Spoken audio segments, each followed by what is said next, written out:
Hello મિત્રો, સ્વાગત છે તમારું મારી ચેનલ ભાઉસ કિચનમાં। તો આજે આપણે અહીંયા બનાવીશું દાળ ઢોકળી।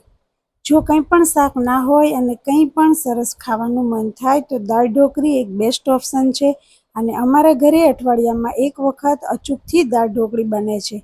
તો હું અહીંયા દાળ ઢોકળીની રેસીપી શેર કરી રહી છું તમારી સાથે। જો મારી રેસીપી સારી લાગે તો વિડીયોને એન્ડ સુધી જોજો। વિડીયો સારો લાગે તો લાઈક કરજો, શેર કરજો અને વધુમાં વધુ મને કમેન્ટ કરીને જણાવજો। હેલો મિત્રો, તમે જોઈ રહ્યા છો ભાઉસ કિચન। તો આજે આપણે અહીંયા બનાવીશું દાળ ઢોકળી। તેના માટે મેં કુકરની અંદર 1.5 વાટકીથી થોડી ઓછી એટલી દાળ લઈ લીધી છે તુવેરની। તો અહીંયા આ દાળને આપણે 3 થી 4 પાણીએ સરસ રીતે ધોઈ લેવાની છે। તો મેં અહીંયા દાળ છે તેને ધોઈ લીધી છે અને હવે આપણે આ દાળની અંદર જરૂર પૂરતું પાણી એડ કરી દઈશું। તો જ્યારે પણ આપણે દાળને બાફવા મૂકીએ તો તેની અંદર વધારે પાણી પણ નથી મૂકવાનું અને ઓછું પાણી પણ નથી મૂકવાનું। જો પાણી વધારે હશે તો તે ઉભરાશે અને બહાર આવશે, જો પાણી ઓછું હશે તો પણ દાળ નીચે બેસી જશે। જો તમારી પાસે ટાઈમ હોય તો તમે આવી રીતે કુકરને બંધ કર્યા વગર પણ ખુલ્લા વાસણમાં બાફી શકો છો, અથવા તો તમે કુકર બંધ કરી અને 3 થી 4 વિસલની અંદર દાળ આપણી સરસ એવી બફાઈ જશે। તો હવે મેં અહીંયા દાળના કુકરને ગેસ ઉપર મૂકી દીધું છે અને પાણી છે તેને આપણે ઉકળવા દેશું। સાથે જ મેં અહીંયા દાળમાં એડ કરવા માટે કોકમના ફૂલ લઈ લીધા છે અને તે પણ થોડા વધારે માત્રામાં લીધા છે। આપણે રેગ્યુલર દાળમાં એડ કરતા હોય તેના કરતાં 2 થી 3 વધારે। તો તેને એક પાણીએ સરસ રીતે ધોઈ અને થોડું પાણી એડ કરી અને આપણે તેને સાઈડમાં રાખી દઈશું। દાળ ઢોકળીની દાળ આપણે ખાટી, ગળી અને સરસ રીતે ચડિયાતી કરીશું। તો અહીંયા આપણું પાણી છે તે પણ ઉકળી ગયું છે। તો કુકર બંધ કરી અને આપણે તેની 3 થી 4 વિસલ વગાડી લેશું। તો અહીંયા આપણી દાળ છે તે પણ બફાઈ ગઈ છે। તો તમે જોઈ શકો છો કે પાણી છે તે ઉભરાઈ અને બહાર પણ નથી નીકળ્યું અને દાળ છે તે નીચે બેસી પણ નથી ગઈ। તો આપણી દાળ છે તે સરસ એવી બફાઈ ગઈ છે। તો હવે તેની અંદર બ્લેન્ડર મારી અને આપણે જરૂર પૂરતું પાણી એડ કરી અને દાળને ઉકળવા મૂકી દેવાની છે। તો અહીંયા મેં થોડું પાણી એડ કરી અને દાળને સરસ રીતે ઉકળવા મૂકી દીધી છે।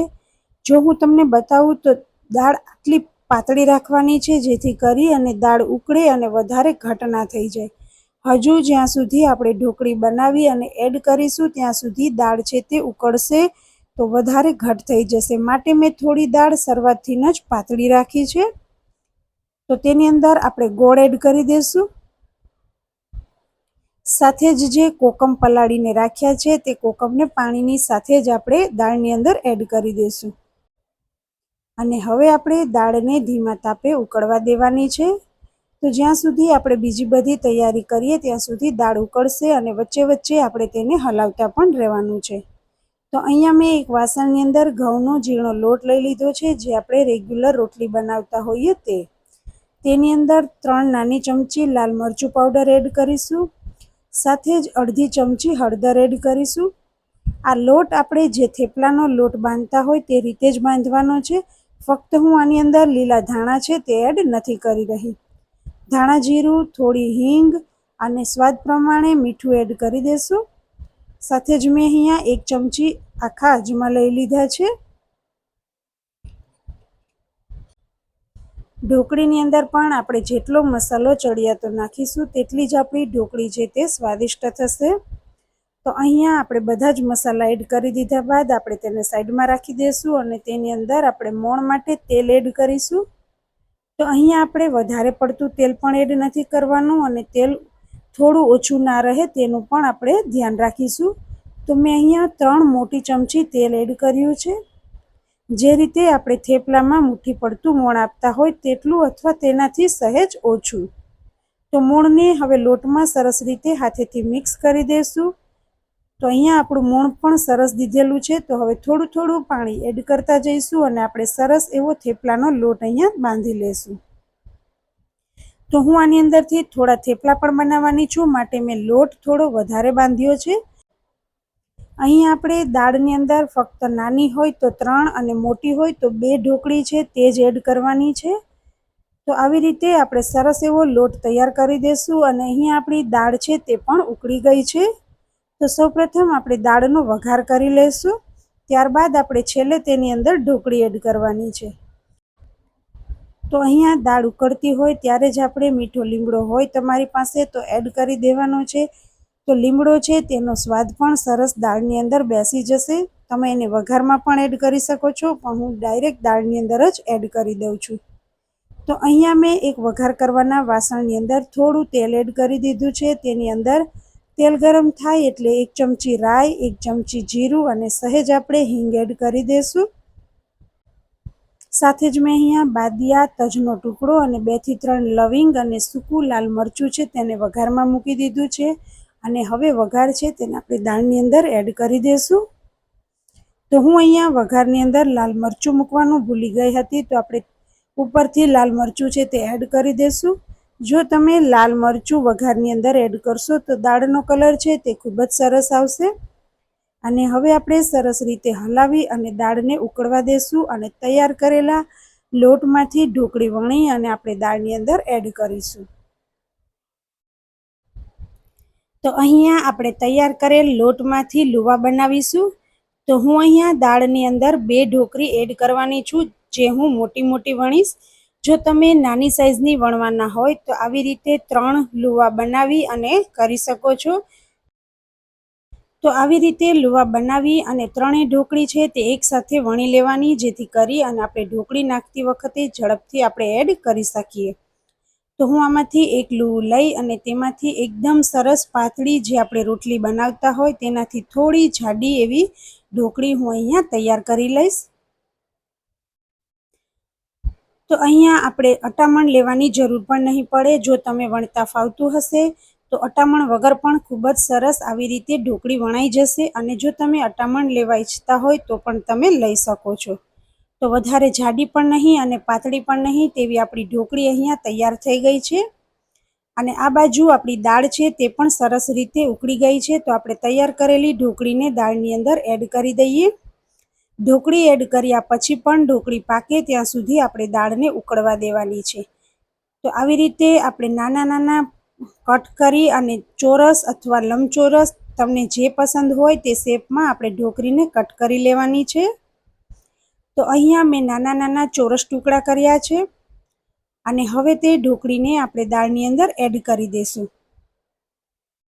અને એડ કરતી વખતે આપણે થોડી ઝડપ રાખીશું, જેથી કરી અને ઢોકળી છે તે બધી એકબીજાની સાથે ચોંટી ના જાય અને તેના ગઠ્ઠા ના થઈ જાય. તો આવી રીતે એક ઢોકળી એડ કર્યા બાદ હલાવી લેવાનું અને ફરી આપણે બીજી ઢોકળી એડ કરી દેવાની. તો આવી રીતે મેં મોટી સાઈઝની 2 ઢોકળી વણી અને દાળની અંદર એડ કરી દીધી છે. તો તમે જોઈ શકો છો કે અત્યારે દાળ છે તે પણ સરસ એકદમ ઘટ થઈ ગઈ છે અને આપણી ઢોકળી છે તે પણ સરસ એકદમ ઉકળી અને દાળની સાથે પાકી ગઈ છે. તો અહીંયા આપણી દાળ ઢોકળી છે તે પણ સરસ રીતે તૈયાર થઈ ગઈ છે. હજુ આપણે તેને 2 થી 3 મિનિટ માટે પાકવા દેશું, એટલે કે ઢોકળી ચડી જાય ત્યારે આપણી દાળ ઢોકળી છે તે એકદમ સરસ તૈયાર થઈ જશે.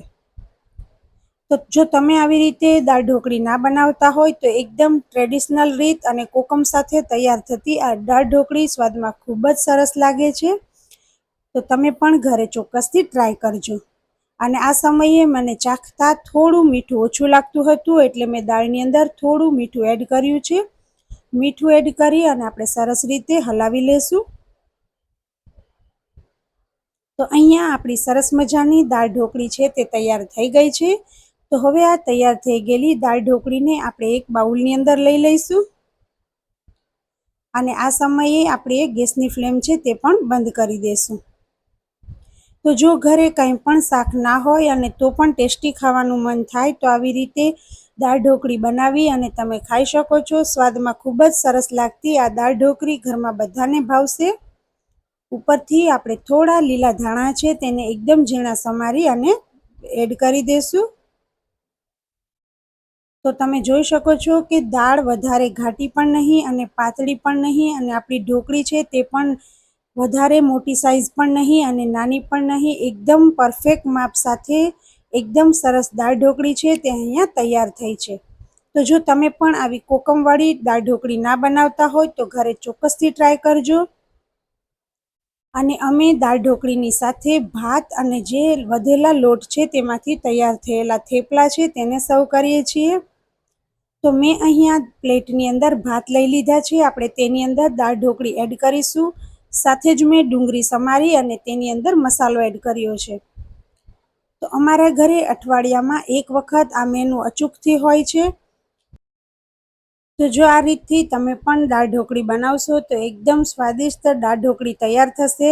શાકની પણ જરૂર ના પડે તેવી આ દાળ ઢોકળીની રેસીપી ઘરે એક વખત ચોક્કસથી ટ્રાય કરજો અને મને જણાવજો કે તમને દાળ ઢોકળીની રેસીપી કેવી લાગી. જો મારી રેસીપી સારી લાગી હોય તો વિડીયોને લાઇક કરજો, શેર કરજો અને વધુમાં વધુ કમેન્ટ કરીને જણાવજો કે તમને મારી રેસીપી કેવી લાગે છે. તમે મારા વિડીયો રેગ્યુલર જોતા હોય અને હજુ સુધી ચેનલમાં સબસ્ક્રાઈબ ના કર્યું હોય તો જરૂરથી કરી દેજો, જેથી કરી અને આવનારા નવા રેસીપીના વિડીયોની નોટિફિકેશન તમને મળતી રહે. તો અહીંયા તૈયાર છે દાળ ઢોકળી, થેપલા અને સાથે ઝીણી સમારેલી ડુંગળી. તો મળીએ કોઈ આવી જ સરસ નવી રેસીપી સાથે. Thank you.